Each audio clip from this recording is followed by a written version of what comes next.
Pakistan fielding Pakistan மாதிரியே இருந்ததுங்க. 2 drop chance. அதனால வின் பண்ணிடுவாங்கன்னா இல்ல. பட் இருந்தாலும் அதுவும் ஒரு சான்ஸ் தானே. Welcome to street cricket. இன்னைக்கு நம்ம பார்க்க போறது இந்தியா vs பாகிஸ்தான் கிரேட்டஸ்ட் ரைவல்ரின்னு சொன்னாங்க.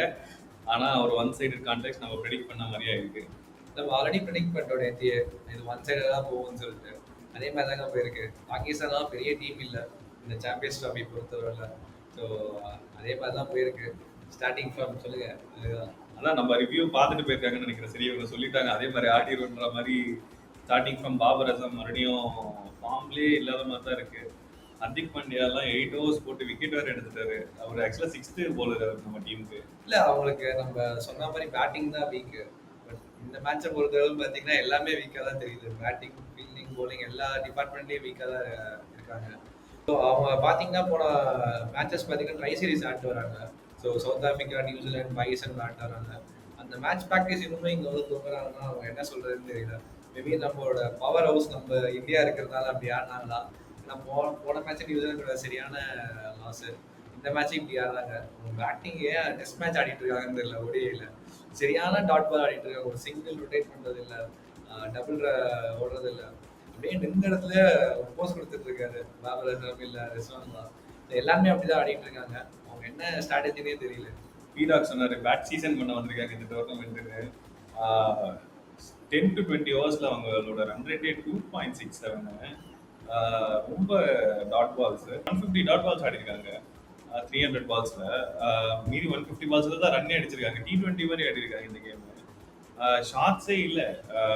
நல்லா ஆடினாங்க ரிஸ்வான். சரி ஓகே கேபிட்டலைஸ் பண்ணி அப்புறம் ஒரு 20 ஓவர்ஸ் ஆடுவாங்கன்னு பார்த்தா 2 பேரை கொத்தா அவுட் ஆடுறாங்க. இல்ல அவங்க வந்து நியூசிலாண்டோட அப்ரோச் ஃபாலோ பண்ணலாம்னு நினைச்சிருக்காங்க போல. முதல்ல வந்து தள்ளியே ஆடி அதுக்கப்புறமா அடிச்சுக்கலாம்னு சொல்லிட்டு எங்க அடிக்கிறது. அவங்க 45 ஓவர்ஸ் வரைக்கும் அவங்க ஸ்டெடியா ஆடிட்டு இருந்தாங்க. விக்கெட் கொடுக்காம அவுட் பண்ணிடாதரா அப்படின்னு சொல்ற மாதிரி இருந்துச்சு.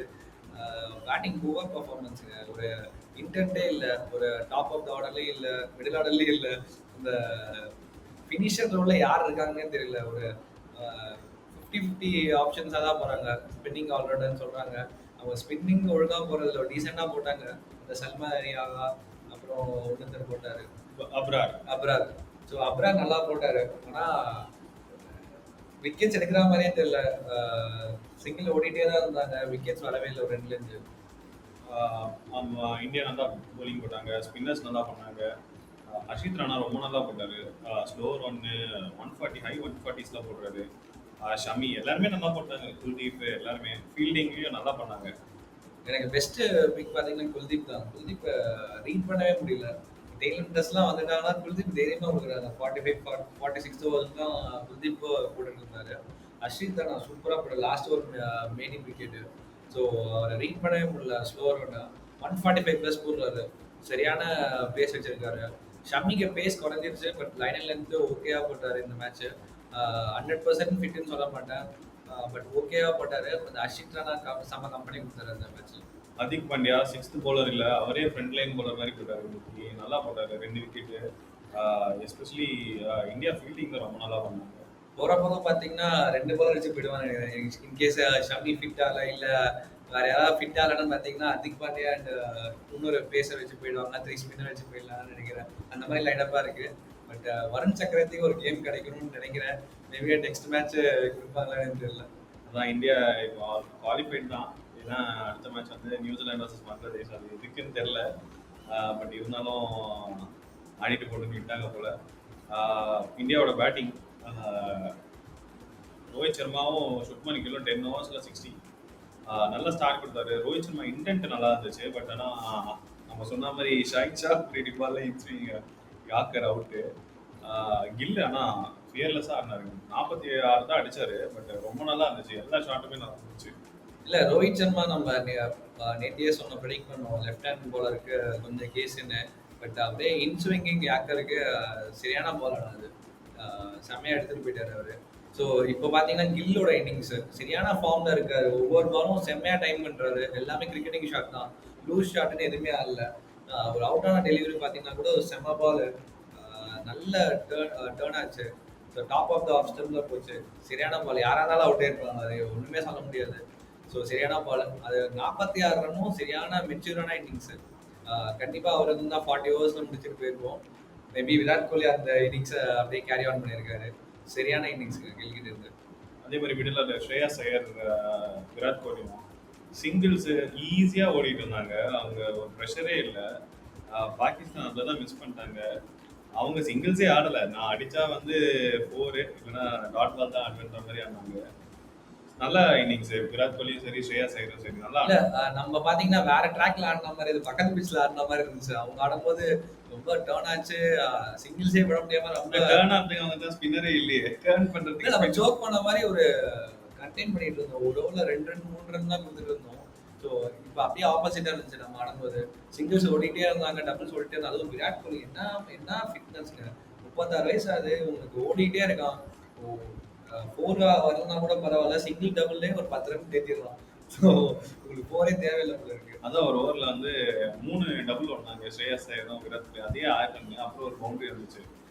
பட் ஆனா பாகிஸ்தான் அந்த மாதிரி ஃபிட்னஸ் ஃபீல்டிங் சரி கையில அந்த கேட்ச் விட்டுறாங்க. அதான் சொன்ன மாதிரி உங்களுக்கு ஃபீல்டிங் கோச் யாருன்னே தெரியல. ஒரு வீடியோ போட மாட்டாங்க அவங்க இன்ஸ்டா பேஜ்ல இருந்து. நம்ம தான் வீடியோ போட்டுட்டே இருக்கோம் யாரு ஃபீல்டிங் வின்னர் ஆஃப் திஸ் மேட்ச்னு சொல்லிட்டு. அவங்க ஃபீல்டிங் கோச் யாருன்னே தெரியல, கோச் யாருன்னு தெரியல, ஃபீல்டிங் கோச் யாருன்னு தெரியல. அவங்க ஒரு டோர்னமெண்ட்டுக்கு ரெடியான மாதிரியே தெரியல.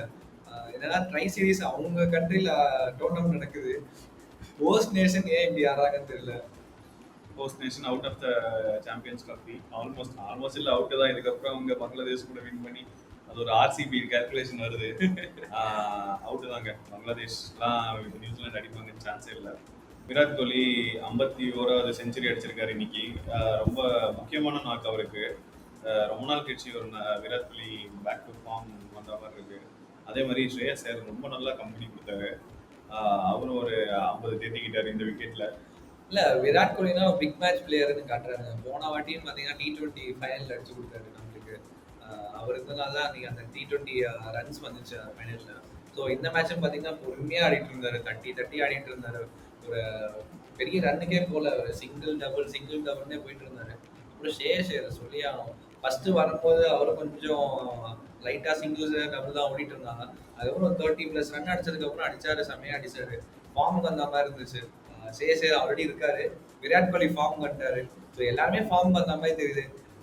கண்டிப்பா இது இந்தியா டீம் ஃபைனல் தான் போகும். இந்தியா வர்சஸ் பாகிஸ்தான் ஒரு ஹைப் கொடுத்த அளவுக்கு மேட்ச் இல்லை. ஆனால் மீம்ஸ் கண்டிப்பாக நாளைக்கு நல்லா இருக்கும்னு நினைக்கிறேன். மறுபடியும் சாம்பியன்ஸ் ட்ராஃபியில் நமக்கு ஒரு வாரம் gap. So stay tune for more videos. நாங்கள் இன்னும் நிறைய வீடியோஸ் போடுறோம். சாம்பியன்ஸ் ட்ராஃபி முடிகிற வரையும் நிறைய குவாலிட்டி கண்டென்ட்ஸ் வருங்க. ப்ளீஸ் லைக் பண்ணுங்கள், கண்டிப்பாக ஷேர் பண்ணி சப்ஸ்கிரைப் பண்ணுங்கள். தேங்க்ஸ் ஃபார் வாட்சிங்.